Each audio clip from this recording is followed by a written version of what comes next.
I just try to do my part, and I'm an energetic guy, and I try to bring a lot of energy to the team when needed, and even if we don't need it, I just like talking and bringing the sideline together and just having fun while I'm playing football. I guess when you guys are down 21-7, I guess what are you like in the huddle or on the sideline?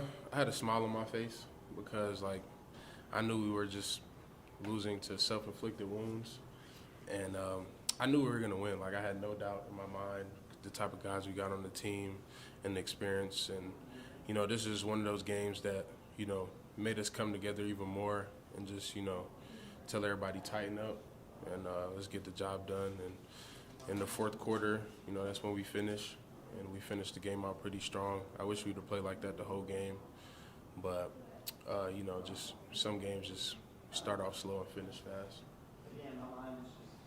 I hesitate to answer this question, but I want to just get your perspective on it. How does a game like this, where once again y'all are battle tested, how does it mold this team for what will be this final stretch of the season?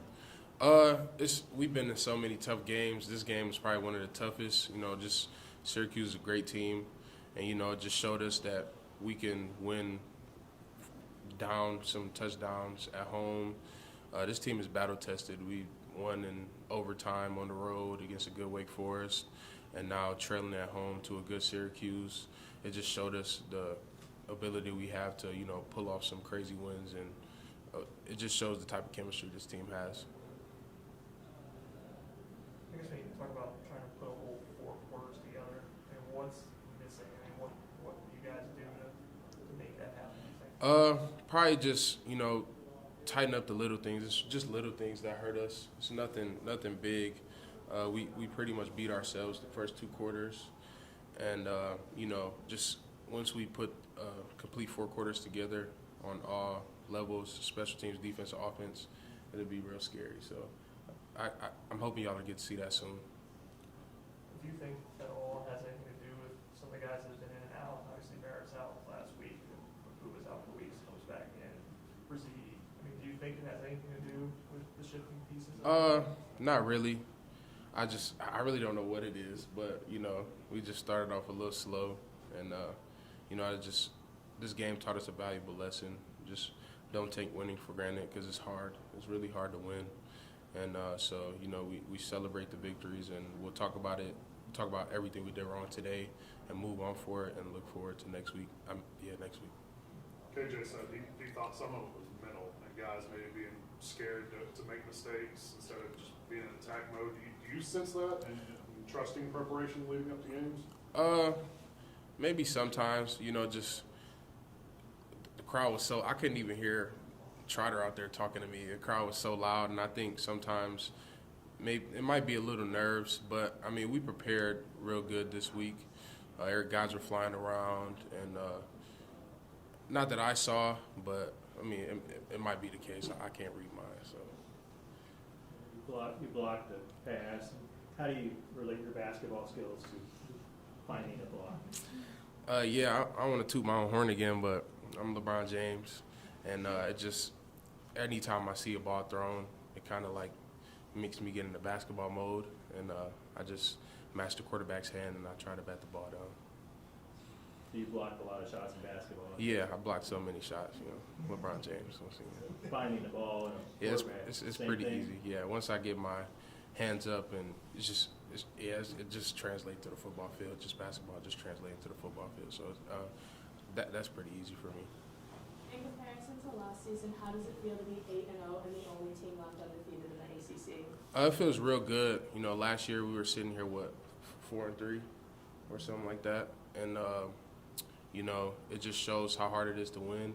It definitely feels good to see that all me and my team's hard work is getting to be shown, and I don't take it for granted, and we just want to keep stacking good days on good days and keep stacking good games on good games, and we'll just look back and somebody has to tap us and be like, this thing's over. So we're just going to keep looking ahead and keep striving.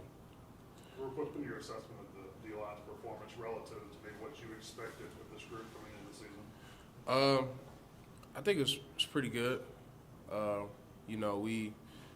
This is like the first game we've all been together as a D-line, every other game there's always somebody out, and there's so much more stuff we could do better, and I'm hoping we could put that together for this next game coming up. But what are the things you feel like you guys can improve on still? Probably just play more cohesive, play together, and play faster. You can always play faster, and just rally into the ball more.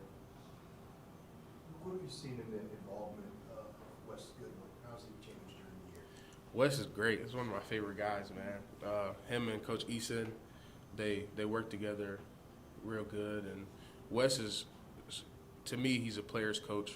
You know, he asks us sometimes, like, what do you got? You guys like this call? Do you guys not like this call? And, you know, to me, that just shows how much humility he has and how much he understands his players, and him asking us if this looks good because we're the ones going out there and running it, you know. And so that just shows what a great guy he is. You feel like you had a spot where you could tell him, no, I don't like this? Yeah, I mean, sometimes I tell him, yeah, I don't like this one. And we might still run it because, you know, I'm not the team. But if the other guys like it and I don't like it, then I'm just going to have to suck it up. Seems like he's pretty good at making adjustments, especially at halftime. Yeah, he's so good at making adjustments. He sees it on the he's a genius. Wes is like one of the smartest people I ever met. And when we get in the locker room, he already has it all planned out. We're going to adjust to this, this, and this, and then it works. So I don't question his adjustments at all. I guess this is a trivia question, but Robin Big, I think, who was it? I think he's Yeah, Wes. himself. So you know who Robin Big already watched? I mean, yeah, I that's from Ridiculousness, right? It's 2006. They had a show. Like Oh, Robin I was Big. what? He was a security I guard. was 5 years old. Yeah, I have no clue. But yeah, I seen a picture of that on Twitter. It was funny. Any questions on Zoom for Ruke? Anything else there? This is a random question, but just a lot of players on the team. They got Uba, ET, yourself, who had parents who emigrated from the continent of Africa. Do you guys relate to each other at all? Yeah, you know, just being from a different country, it just makes us a little closer. Me and Joe are roommates actually, and Phil, it's his birthday today. Happy birthday! You know, it just makes us closer, and we just can relate to the same things because we pretty much were all brought up the same. So that's pretty cool to have some guys from, you know, different countries around me. How, in what ways do you feel like you and Joe were brought up in the same way? We pretty much eat the same food. So like all the Nigerian food, he eats it, and that's pretty much it. Just the food, stuff like that. An example then? It's this rice called jollof rice, and my mom cooks it for us a lot, and it's gone in like 2 days, and I know I didn't eat all of it in 2 days, so yeah. Anything else? Every game's a huge game, but is there something special about traveling to South Bend to see the Fighting Irish? Yeah, to me, I've never been there, so it's exciting. My cousin played there, 2 years ago, and I never got to see him, but I've never been to Indiana, so it's gonna be my first time in Indiana, so I'm excited.